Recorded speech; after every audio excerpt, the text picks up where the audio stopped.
Tu viens de transmigrer et tu es enlevé par une femme au visage voilé. Elle t'a violemment plaqué au sol, te malmenant à 5 reprises. Alors que tu affichais un air satisfait, cette femme s'est de nouveau jetée sur toi. Prête pour une 6e fois. Face à cela, tu ne peux t'empêcher de pleurer. Ce n'est pas une vedette. C'est un satyre qui défie le ciel et la terre. À ce moment, un sifflement aigu retentit de la rive. L'expression de la femme se crispe, et une lueur meurtrière apparaît dans ses yeux. Puis, elle remet rapidement sa longue robe, te pique quelques points sur le corps, puis se retourne et part. Tu découvres alors que tu peux de nouveau bouger. Soudain, quelque chose d'encore plus terrifiant se produit. De l'eau commence à jaillir des fentes du plancher en bois de la pièce. Elle atteint rapidement tes chevilles. Tu n'as d'autre choix que de t'habiller en hâte. Et de t'enfuir de la chambre. Merde. J'ai halluciné. On est sur un bateau. Devant toi s'étend une vaste étendue d'eau fluviale. Pourtant, tu te souviens clairement d'avoir été emmené à l'hôtel Paradis sur Terre. Le fleuve est agité. Le bateau Fleur s'incline et commence à couler. Heureusement, il n'est pas trop loin de la rive. Sans plus réfléchir, tu plonges dans la rivière et nages pendant plus de 10 minutes avant d'atteindre la terre ferme. À cet instant, tu te sens complètement épuisé. Tes paupières deviennent trop lourdes et tu t'évanouis.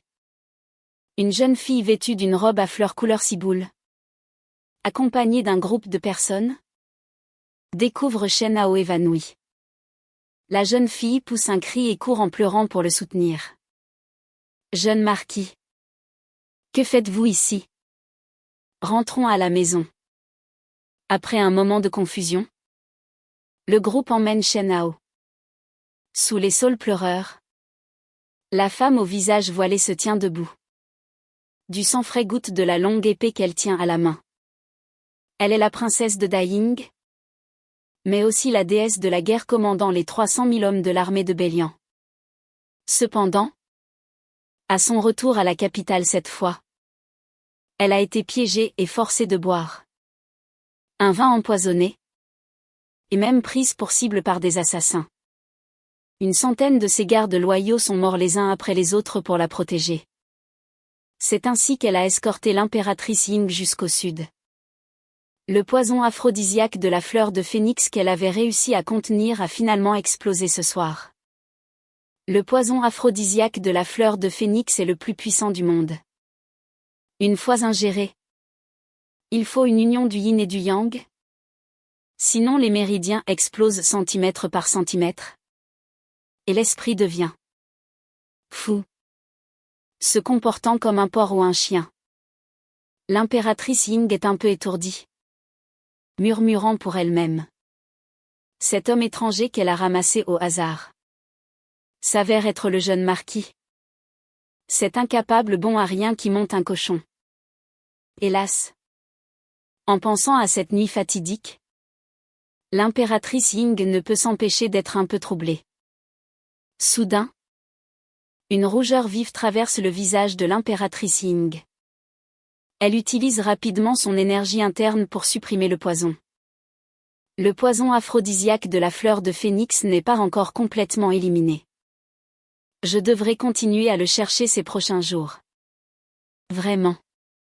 Murmure l'impératrice Ying pour elle-même, avant de disparaître dans l'obscurité de la nuit. Le lendemain matin. Jeune maître. Vous êtes réveillé. Une voix douce et délicate parvient à ses oreilles. Shen-Hao ouvre lentement les yeux et dit faiblement, « Qui êtes-vous ? Je ne vous connais pas. » Jeune maître. C'est moi. Abi. Les larmes d'Abi perlent au bord de ses yeux. Hier soir, vous ne nous avez pas laissé vous accompagner et êtes allé seul au manoir du marquis. Sur le chemin du retour, vous avez rencontré des malfaiteurs. Dieu merci. Vous vous êtes enfin réveillé. Des images fragmentées défilent de manière chaotique dans le cerveau de Shen Hao. Son esprit est en plein désarroi. Quelques minutes plus tard, Shen Hao confirme enfin un fait. Il a transmigré. Il a transmigré dans ce fichu endroit appelé la dynastie Daiying. Non seulement il a transmigré, mais la nuit même de sa transmigration, il s'est fait avoir par une femme portant un voile. La bonne nouvelle, c'est que son statut dans cette vie n'est pas ordinaire, il est le fils héritier du marquis de Zhengguo. La mauvaise nouvelle, c'est que son prédécesseur était un idiot au caractère extrêmement lâche. Il a déjà été chassé du manoir du marquis et exilé dans un domaine rural, abandonné à son sort. Shen Hao voit des étoiles et ne peut s'empêcher de maudire en murmurant, au ciel infini. Pourquoi m'as-tu si maltraité? Dans ma vie antérieure, j'étais au moins une personne passionnée. Juste un peu trop beau et un peu trop talentueux. Comment ai-je pu transmigrer? Shen Hao s'efforce de fusionner avec les souvenirs du propriétaire original, puis sourit amèrement. Pas étonnant que j'ai transmigré dans le corps de ce malchanceux.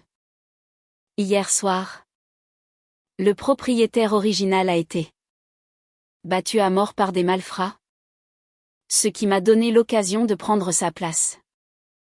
Après sa transmigration, son corps a été ramassé, puis il a couché avec cette femme mystérieuse. Abby regarde Shen Hao, l'air perdu, et se sent soulagé de le voir revenir progressivement à la normale. Jeune maître, hier vous vous êtes agenouillé sous le soleil brûlant devant le manoir. Pendant toute une journée pour obtenir 500 taels d'argent. Sur le chemin du retour, l'argent a été volé par des bandits. Les créanciers qui doivent venir aujourd'hui. J'ai bien peur que... Abby n'avait pas fini de parler qu'un cri violent retentit de la cour. Petit marquis. Le jour convenu est arrivé. La dette que vous avez envers mon maître. Il est temps de la rembourser. N'est-ce pas? Jeune maître. Les gens de la maison de jeu Shanggle sont venus réclamer la dette. Je vais d'abord vous aider à vous cacher un moment. Le visage de Shen Hao s'assombrit instantanément. Un jeune marquis digne de ce nom. Se faire intimider de la sorte par quelques voyous. Avoir Abby si habitué à la situation. L'ancien jeune marquis a dû souvent se comporter en lâche. Shen Hao ricane, de quoi avoir peur? Je vais aller les voir. Abby est stupéfaite. Les yeux écarquillés fixant Shen Hao. Autrefois. Face à ce genre de situation, le jeune marquis s'enfuyait toujours. Qu'est-ce qui lui prend aujourd'hui? Le soleil s'est-il levé? À l'ouest? C'est alors que, de l'extérieur de la cour, on entend le cri de colère du vieux majordome Libo. Quelle audace! Oser pénétrer sans autorisation dans le domaine du marquis de Zhengguo. Fichez le camp d'ici. Les mots de Libo n'étaient pas encore terminés. Qu'un bruit sec retentit. Et Libo est projeté lourdement au sol. Shen Hao pousse la porte et sort d'un pas. Devant la porte de la cour, une dizaine d'hommes à l'air menaçant ont fait irruption. À leur tête se trouve Teye Luan du gang de la monnaie. Jeune marquis. Vous devez 30 000 taels d'argent à ma maison de jeu Shanggle. Qu'en est-il aujourd'hui? Shen Hao ne répond pas et aide Libo, qui est à terre, à se relever. Oncle Li. Comment allez-vous? Même dans sa vie antérieure, Shen Hao n'a jamais laissé des étrangers intimider un seul de ses employés. Pas même la femme de ménage. Libo se relève. En tremblant. Jeune maître. N'ayez pas peur. Ce vieil esclave s'occupera d'eux. Shen Hao ignore les paroles de Libo. Les yeux fixés sur le groupe d'en face. Qui t'a frappé? Libo n'avait pas encore réagi qu'un type au nez retroussé. De l'autre côté s'avance nonchalamment. C'est Kong Ergu qui l'a fait. Et alors? Toi? Un incapable et un idiot? Tu vas me rendre les coups? Ah ah ah. Kong Ergu n'avait pas fini sa phrase qu'il éclatait de rire. Derrière lui, les hommes du gang de la monnaie éclatèrent de rire en chœur. Shen Hao regarde froidement Kong Ergu. Dans 2 heures, je te ferai casser une jambe et t'excuser auprès de l'oncle Li. Les hommes sont d'abord stupéfaits, puis éclatent de rire à s'en tenir les côtes. Kong Ergu est le bras droit du chef, Taiyu Luan. Et aussi son beau-frère. On pourrait casser la jambe de n'importe qui. Mais pas la sienne. Une lueur froide brille dans les yeux de Shen Hao. Dans 2 heures, je te casserai les 2 jambes. Voyant que Shen Hao devenait de plus en plus extravagant dans ses propos, le chef du groupe, Taiyu Luan, perd patience et dit, bon. Jeune marquis. Comment comptez-vous régler les 30 000 taels d'argent que vous devez à mon maître? Donnez-moi une réponse claire. Li Bo intervient avec colère, mon jeune marquis est un lettré. De nature pure. Vous l'avez piégé et attiré à la maison de jeu Shangle pour qu'il perde de l'argent et signe cette reconnaissance de dette. Shen Hao fait signe à Li Bo de se taire. J'assume les 30 000 taels d'argent. Mais à une condition. Il pointe du doigt. Kong Ergu. Tu lui casses les 2 jambes. Il s'excuse auprès de l'oncle Li. Et ensuite nous parlerons de rembourser l'argent. Taiyu Luan secoue la tête. Le visage empreint de colère. Absurde. C'est absolument impossible. Et si je dis que je peux ajouter de l'argent? Que diriez-vous de 500 taels? Jeune marquis. À ma connaissance, votre domaine rural ne peut même pas rassembler 300 taels d'argent. Vous êtes déjà en grande difficulté. Je vous conseille de ne pas avoir de mauvaises idées. Remboursez sagement votre dette. Vous avez raison. Actuellement, mon domaine ne peut effectivement pas fournir 500 taels d'argent. Cependant, d'ici 2 heures, quelqu'un viendra en pleurant me supplier de me donner au moins 5000 taels d'argent. Alors 500 taels. Ce n'est rien. À ces mots de Shen Hao, tout le monde est stupéfait un instant, puis éclate de rire. La patience de Taiyu Luan a atteint sa limite. Cet homme le prend vraiment pour un idiot. Shen Hao sait que Taiyu Luan ne le croit pas. Même si je ne peux pas trouver 500 taels d'argent. N'oubliez pas que je suis le fils héritier du marquis de Zhengguo. Avec une reconnaissance de dette de ma part, craignez-vous encore de ne pas recevoir votre argent? À ces mots, les yeux sombres et troubles de Taiyu Luan s'illuminent soudainement. Très bien. De toute façon, je n'ai rien à faire. J'aimerais voir de quoi le jeune marquis est capable. Mais mettons-nous d'accord d'avance. Si dans 2 heures, le jeune marquis ne peut pas produire 500 taels d'argent, il devra me signer une reconnaissance de dette de 500 taels. En disant cela, il se tourne vers Abi.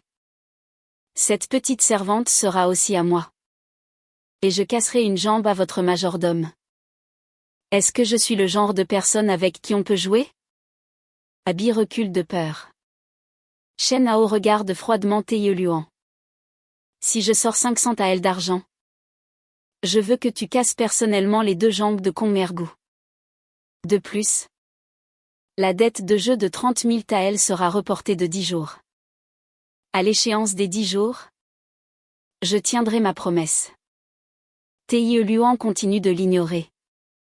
Il fait juste un signe de la main. Abi est terrifié. Et Li Bo est également paniqué. Tous deux regardent Shen Hao avec anxiété. Shen Hao les fait entrer tous les 2 dans la maison. D'abord, il ordonne à Li Bo d'aller en ville, à Mangzhou, chercher les propriétaires de plusieurs ateliers de teinture. Il faut les convoquer tous. Dis-leur que j'ai une grosse affaire à proposer, qui concerne la survie de leurs ateliers.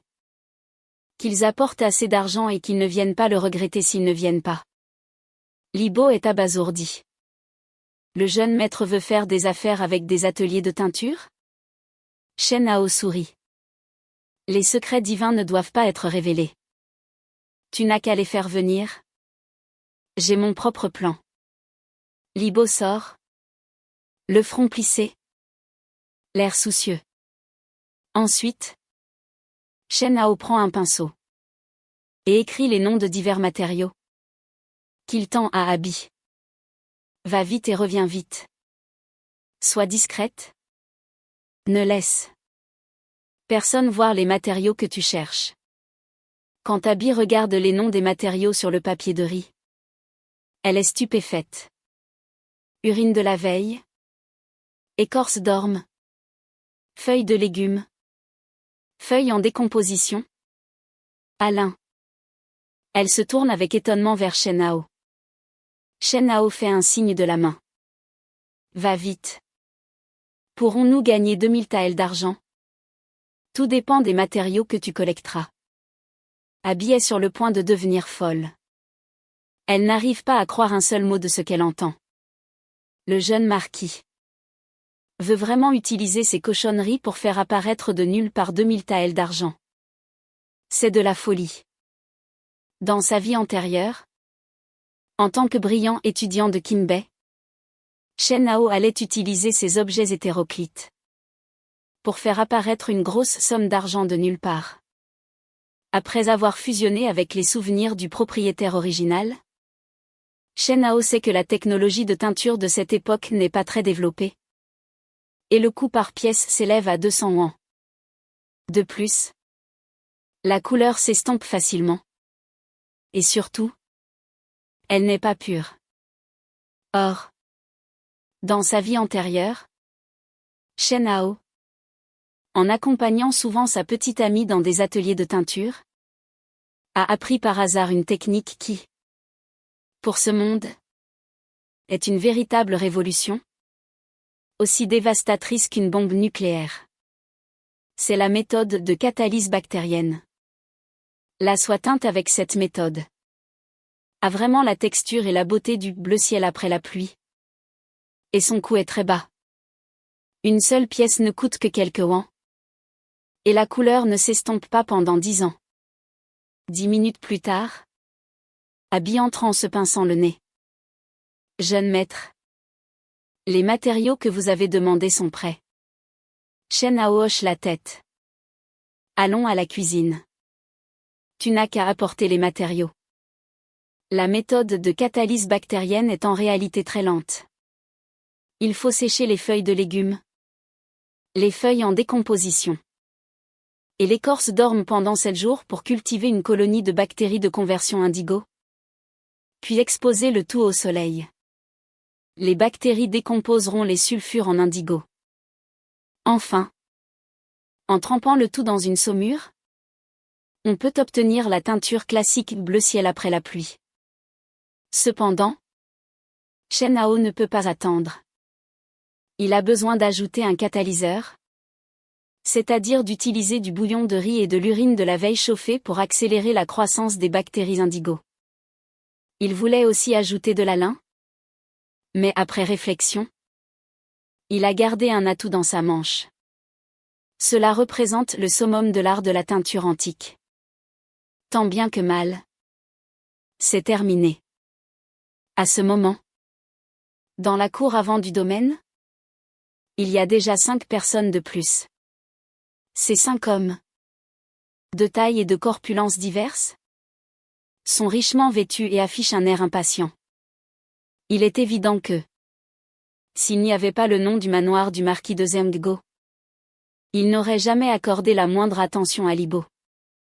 En voyant ces personnes, Shen Hao se réjouit intérieurement. De beaux pigeons en perspective. Ne pas les plumer serait un péché contre ma conscience. Voyant Shen Hao sortir lentement, les 5 hommes le saluent poliment. Shen Hao pose un bocal sur une table dans la cour et sourit légèrement. Un peu de patience. Messieurs, permettez-moi de vous faire un tour de magie. En disant cela, il prend un morceau de soie blanche de la taille d'un mouchoir et le plonge dans le bocal de teinture. Il remue doucement. Les 5 hommes allongent le cou pour regarder Shen Hao teindre le tissu devant eux. Quelques minutes plus tard, le propriétaire corpulent de l'atelier Jixiang ne peut plus tenir et se lève. Excusez-moi. Jeune marquis. Mon atelier est très occupé. Je dois y aller. Shen Hao, les yeux fixés sur la soie dans le bocal, sourit froidement. Si tu pars maintenant, tu devras revenir. Si tu ne reviens pas, ton atelier de teinture fermera certainement ses portes. Le propriétaire de Jixiang sent la colère monter en lui. Jeune marquis. Ces paroles sont un peu trop insultantes. Si je reviens, je suis un chien. En disant cela, le propriétaire de Jixiang appelle son employé et s'apprête à partir. Au moment où il atteint la porte du domaine, il entend soudain derrière lui de nombreuses exclamations. Incroyable! C'est un pur bleu ciel après la pluie. C'est magnifique! Comment le bleu ciel après la pluie peut-il être si pur? C'est tout simplement un miracle. Le propriétaire de Jixiang, surpris, se retourne.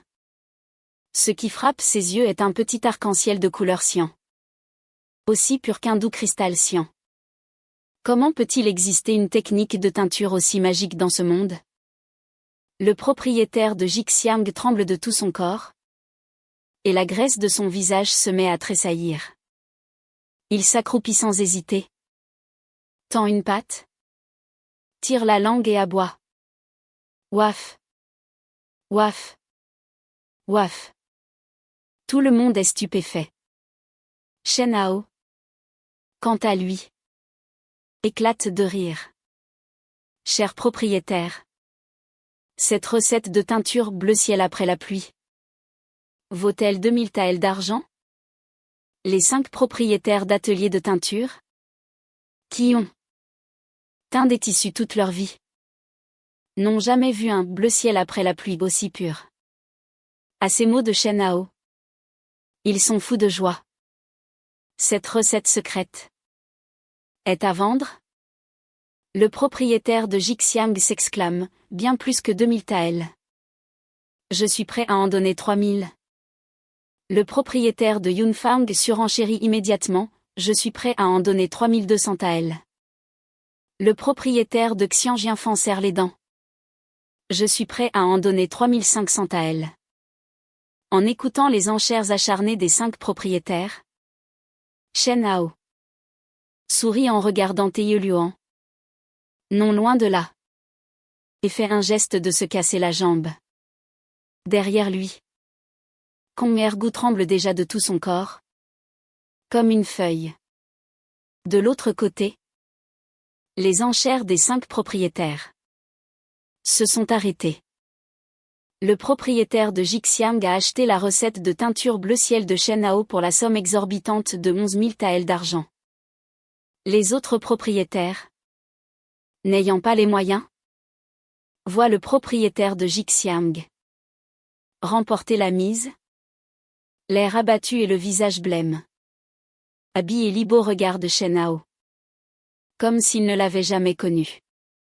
Aujourd'hui, après son réveil, le jeune marquis est soudainement devenu si redoutable.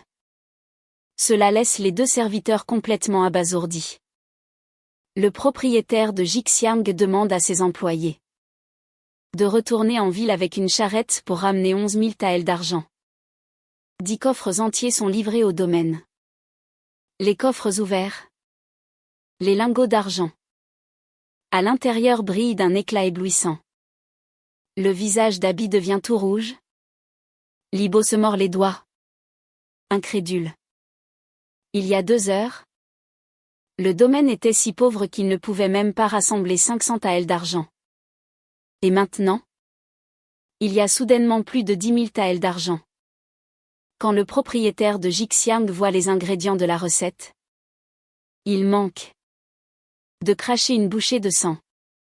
10 000 taels entiers. Juste pour acheter ça? Shen Hao regarde le propriétaire de Jixiang avec un sourire en coin. Quoi donc? Le propriétaire de Jixiang secoue la tête, d'un ton grave. Si cette recette est authentique, alors c'est mon atelier Jixiang qui a fait une bonne affaire avec ses 11 000 taels.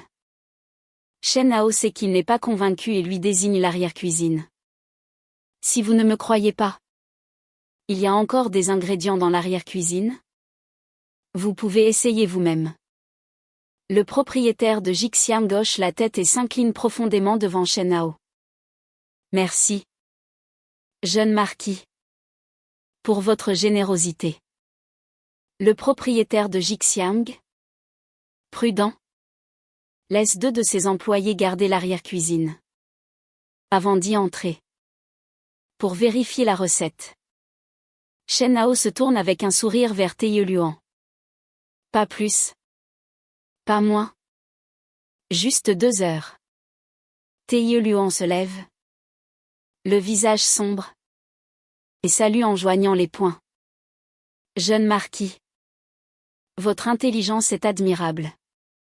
Désormais, si quelqu'un ose encore dire que le fils héritier du marquis de Zhengguo est un incapable, je serai le premier à ne pas le laisser s'en tirer. En disant cela, il fait signe aux autres et s'apprête à partir.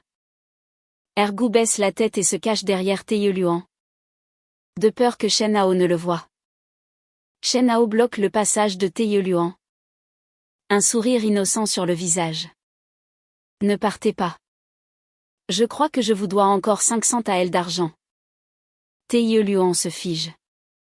Après un long moment, il lève la tête, le visage grave. Marquis, cette échéance, je peux la reporter. À dans 10 jours. Mais pour qui me prenez-vous? Moi. Teye Luan? Peu importe combien d'argent vous me donnez, je ne ferai jamais de mal à mes propres frères. En entendant cela, le cœur de Kong Ergu, qui était suspendu, se calme enfin. Il sent ses jambes s'affaiblir et son dos est trempé de sueur froide. Shen Hao sourit soudainement. Un sourire malicieux. Il regarde Teye Luan. Sur les 11 000 taels que je viens de gagner, je vous offre la monnaie. Je veux que vous cassiez personnellement les jambes de Kong Ergu. Pour Teye Luan, c'est vraiment une somme énorme. Il a risqué sa vie pendant des années et n'aurait peut-être jamais pu amasser autant d'argent de toute sa vie. Sans s'en rendre compte, les yeux de Teye Luan commencent à examiner les jambes de Kong Ergu de haut en bas.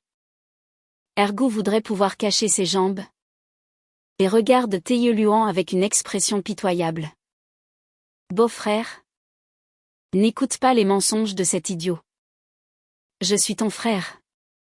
Shen Hao sourit sans rien dire. Dans sa vie antérieure, il était un expert en relations publiques et en négociation, doué pour manipuler les gens. Ajouter une offre à la dernière minute. Et monnaie courante dans les négociations commerciales. Tant que le prix est juste, il n'y a rien dans ce monde qui ne puisse être vendu. Pour 100 yuan? Tu me prends pour qui? Pour 1000 yuan? Ce soir je suis à toi. Pour 10 000 yuan? Ce soir? Ne me traite pas comme un être humain. Pour 100 000 yuan? Peu importe si ce qui vient est humain ou non. Teye Luan admet qu'il est tenté. Avec cet argent, il pourrait aller au pavillon Tianxiang tous les soirs et commander 10 jeunes filles fraîches. Comme la rosée. Puis, Teye Luan regarde Shen Hao avec une expression vertueuse. Et secoue la tête à plusieurs reprises. Jeune marquis. Peu importe combien d'argent vous me donnez, je ne ferai jamais de mal à mes frères. Abandonnez cette idée.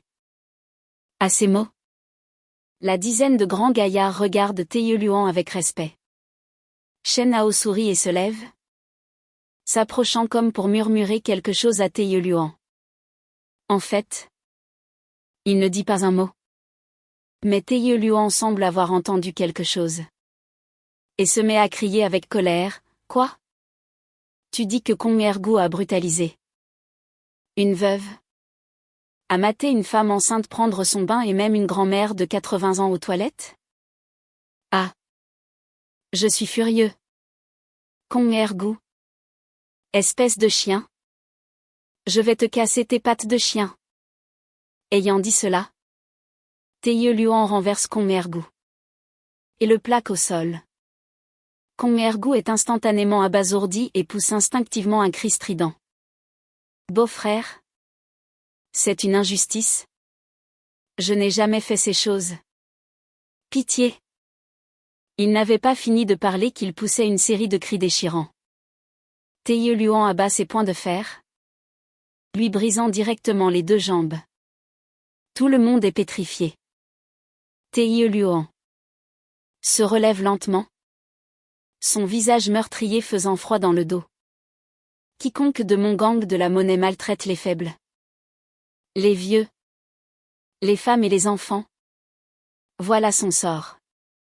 Kong Ergu, se tenant les jambes cassées, se roule par terre de douleur, puis ses yeux se révulsent et il s'évanouit. La dizaine d'autres hommes robustes en noir ne peuvent s'empêcher de frissonner. Taeyuan a cassé les jambes de Kong Ergu sous un prétexte de justice. Mais tout le monde connaît la vérité. Il était initialement réticent à cause de l'honneur du milieu. Mais Shen Hao lui a immédiatement fourni un prétexte. Quand cet idiot faible et docile est-il devenu si sinistre et cruel ? Abi et Libo regardent fixement Shen Hao. Ce jeune homme au visage d'ange qui manipule si aisément la nature humaine. Est-il vraiment le même jeune marquis simple d'esprit et lâche d'avant ? Taeyuan s'approche lentement de Shen Hao. Jeune marquis. Les 30 000 taels d'argent que vous devez à la maison de jeu Shangle arrivent à échéance dans 10 jours. Veuillez les rembourser à temps. Selon le contrat, chaque jour de retard vous coûtera un doigt. Même si vous êtes le jeune marquis, vous ne pouvez pas enfreindre les règles. Shen Hao, souriant, demande à Libo de préparer 1000 taels d'argent et de les donner à Taeyuan. Pas de problème. Pas de problème. Je ne manquerai jamais à ma parole. Une fois que tout le monde est parti, Abi se met à applaudir de joie. Jeune maître, vous êtes incroyable. D'où avez-vous obtenu cette recette de teinture ? Nous avons gagné 10 000 taels. Libo est également ravi. Mais il pense ensuite à la dette de jeu à payer dans 10 jours. Il soupire. C'est dommage. Nous n'avons que 10 000 taels. Pour la dette de dans 10 jours ? Nous ne savons pas où trouver le reste. Quel malheur ! Le visage d'Abi s'assombrit également. Plein de tristesse. C'est vrai. 30 000 taels d'argent. Sans parler du loyer de cette année, qui n'a pas encore été perçu. Même si on le percevait. Le loyer de tout le domaine ne suffirait pas à couvrir 30 000 taels. Quant au manoir du marquis, le jeune marquis s'est agenouillé devant la porte pendant toute une journée hier, mais n'a reçu que des regards méprisants. Le plus désespérant, c'est que les 500 taels d'argent que le jeune marquis a eu tant de mal à obtenir ont été volés en chemin, et il a même été blessé.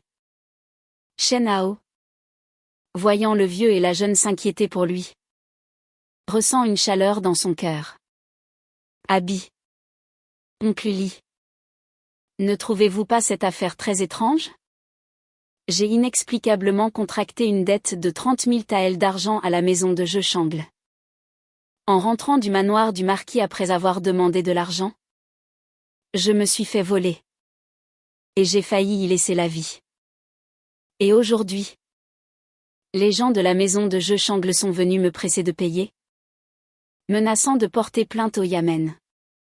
Tout cela semble être une coïncidence. Mais en réalité, tout s'enchaîne parfaitement. N'y a-t-il vraiment pas de complot derrière tout ça? En entendant le rappel de Shen Hao, Libo est soudainement choqué. Jeune maître, voulez-vous dire que quelqu'un a essayé de vous piéger avant le retour du marquis et de la marquise? Pour vous faire perdre la face au manoir du marquis? Alors, quand le marquis sera furieux, ce sera. En disant cela, il compte les jours sur ses doigts. Le marquis et la marquise sont partis se faire soigner depuis plus d'1 mois. En calculant, ils devraient bientôt être de retour. Si le marquis et la marquise, à leur retour, apprennent que vous êtes allé à la maison de jeu Shangle, que vous avez contracté une énorme dette de jeu et que vous avez été dénoncé au Yémen. En arrivant là, Libo tremble de tout son corps, le visage plein de stupeur. Quel calcul venimeux! Quelle manœuvre sinistre! Cela touche directement au point sensible du marquis et de la marquise. Shen Hao renifle légèrement. Une lueur dorée brillant dans ses yeux. Le calcul est bon. Mais dommage pour eux. Ils sont tombés sur moi. Maintenant que je suis dans le jeu, je vais leur montrer ce qu'est le coup d'un maître. Dans sa vie antérieure, Shen Hao a navigué dans le monde des affaires, endurci par 100 batailles. Il est habitué depuis longtemps à toutes sortes de complots et d'intrigues. De plus, il a été l'élève d'un maître national de Go et a remporté de nombreux championnats. Son art de la stratégie et de la contre-stratégie est parfait. Ses compétences, appliquées aux guerres commerciales, ont autrefois brillé de 1000 feux. Les utiliser maintenant dans des luttes de pouvoir ne devrait pas poser de problème. En disant cela, Shen Hao se souvient soudain de quelque chose et regarde Libo. Au fait, mon esprit est confus.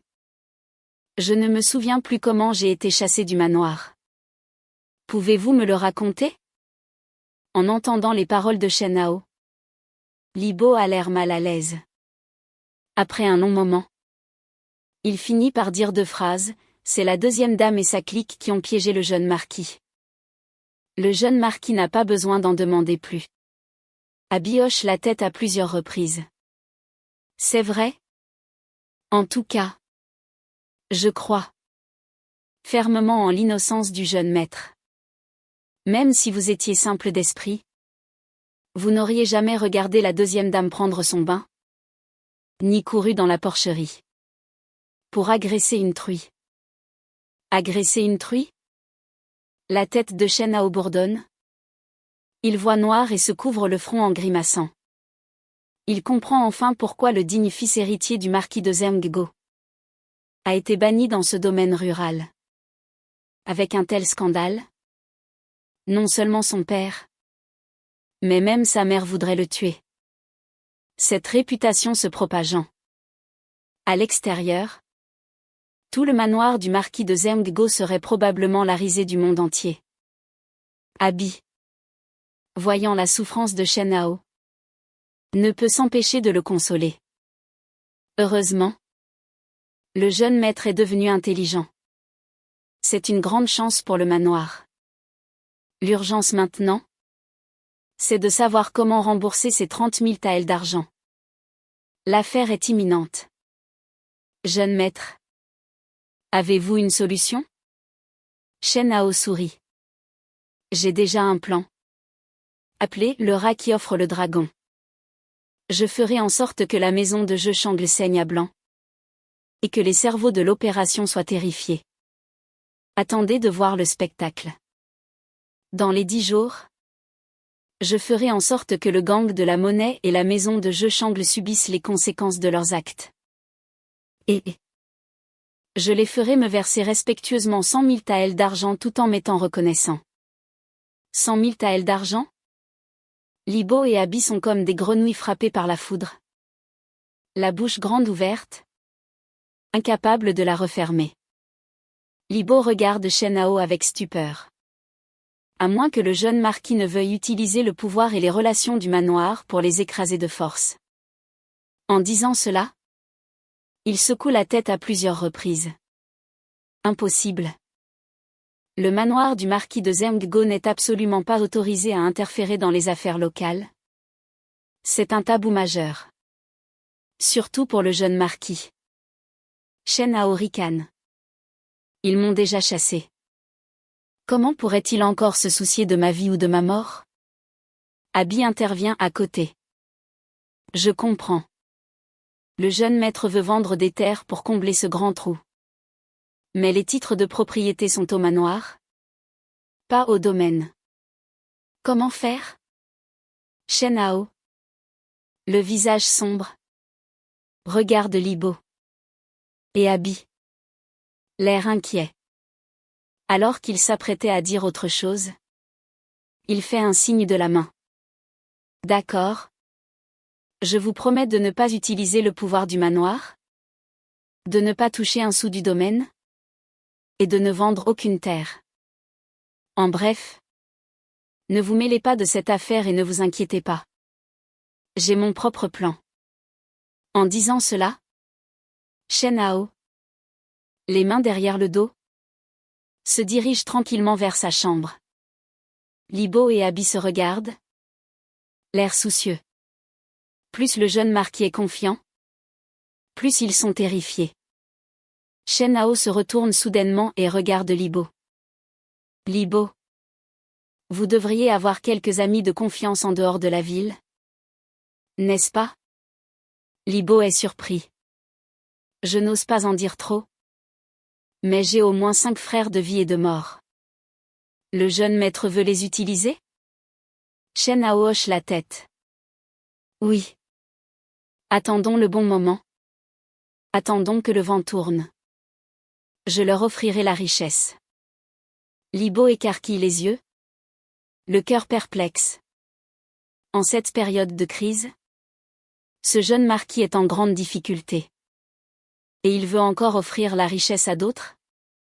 Il n'a même pas de cacahuètes pour accompagner son vin. Et il est déjà ivre sans avoir bu. Shen-Hao se tourne ensuite vers Abby. Apporte-moi 100 taels en petites pièces. Aujourd'hui. Le temps est clément. Parfait pour aller écouter des histoires dans les maisons de plaisir. Demande au cocher Lao Wang de préparer la voiture. Libo et Abby sont complètement abasourdis. La situation est déjà si critique. Et le jeune marquis veut aller se divertir. Ce n'est plus de l'insouciance. C'est du défaitisme. Shen-Hao, voyant leur expression, sourit calmement sans s'expliquer. À ce moment, l'image de la femme mystérieuse de la nuit dernière lui revient à l'esprit. Bien qu'elle portât un voile, sa silhouette, ses courbes, sont inoubliables pour Shen-Hao. Bien que le bateau-fleur ait coulé la nuit dernière, la présence de cette femme mystérieuse sur un bateau-fleur a forcément un lien avec les maisons de plaisir. Shen-Hao s'y rend, dans l'espoir de trouver quelques indices. Le premier jour, rien. Il écoute des histoires dans les maisons de plaisir. Le deuxième et le troisième jour, toujours rien. Il écoute des histoires. Jusqu'à la 4e nuit. Quand Shen-Hao rentre après avoir écouté des histoires et vient de se coucher, une ombre passe soudainement.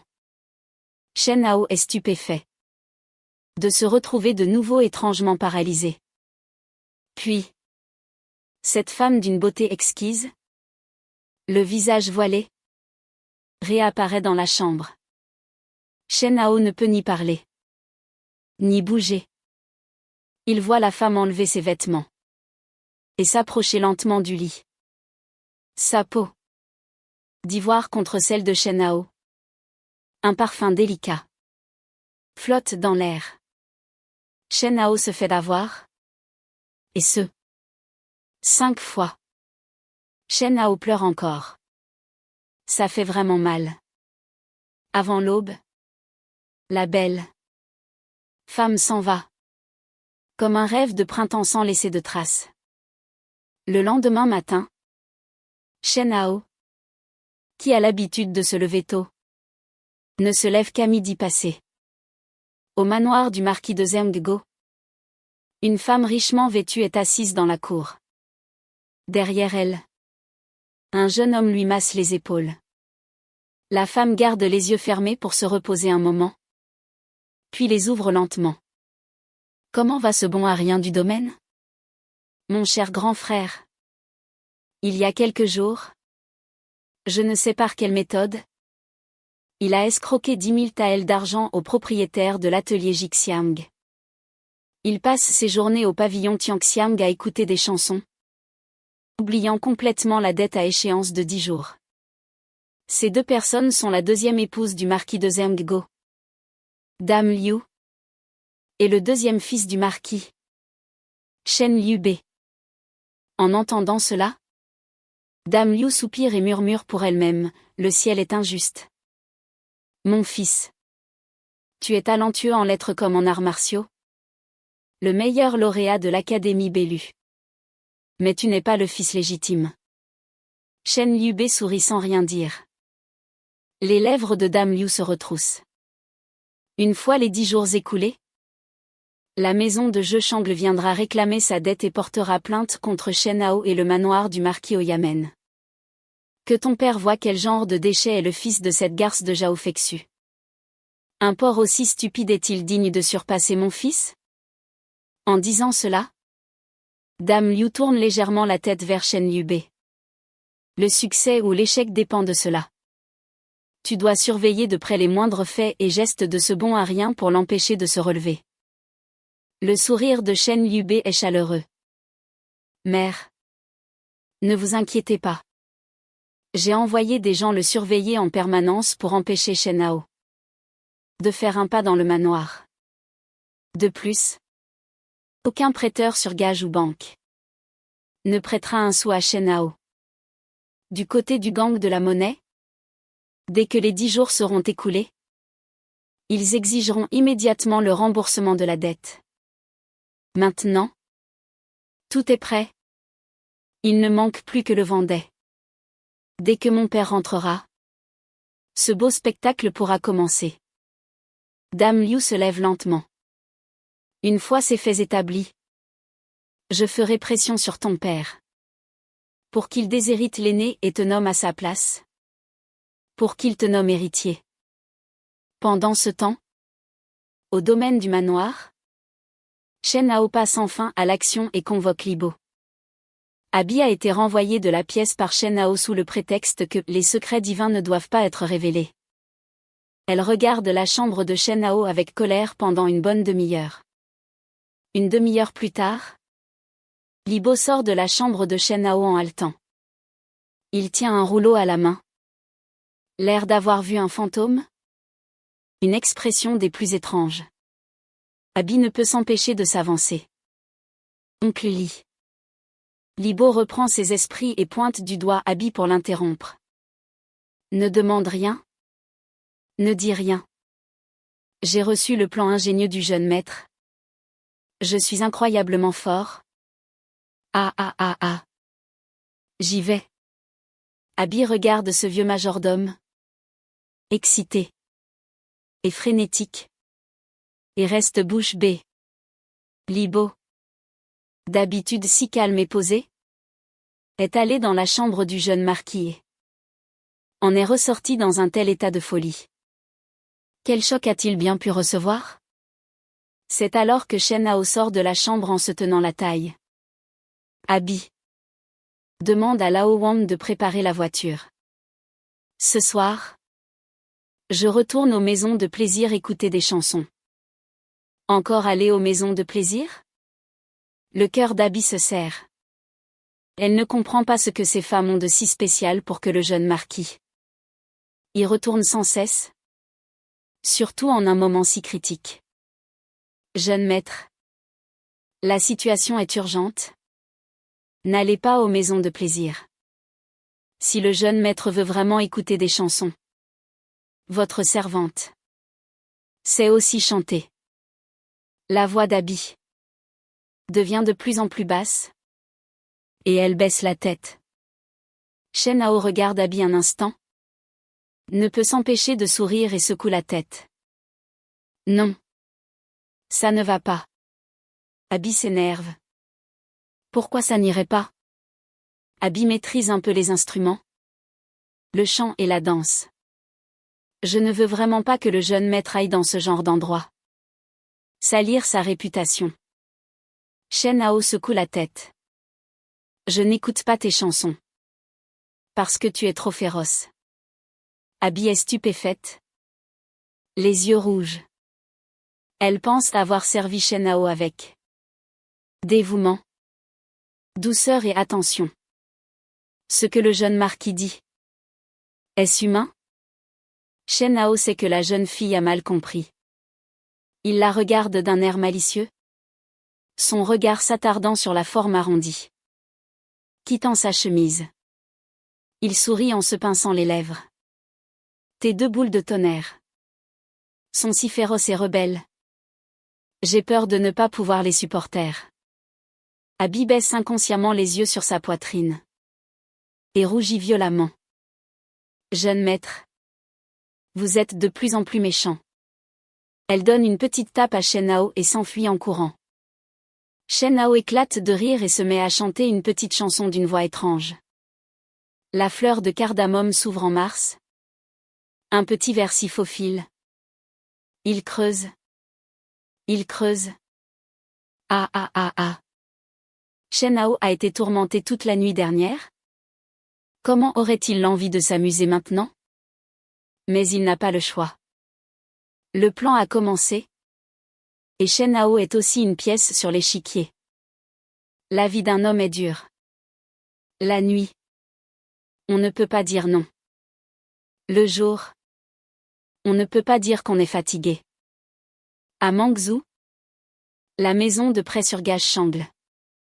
Tous les habitants de Mangzhou savent que derrière la maison de prêt-sur-gage Shangl se trouve la plus grande organisation de Mangzhou, le gang de la monnaie.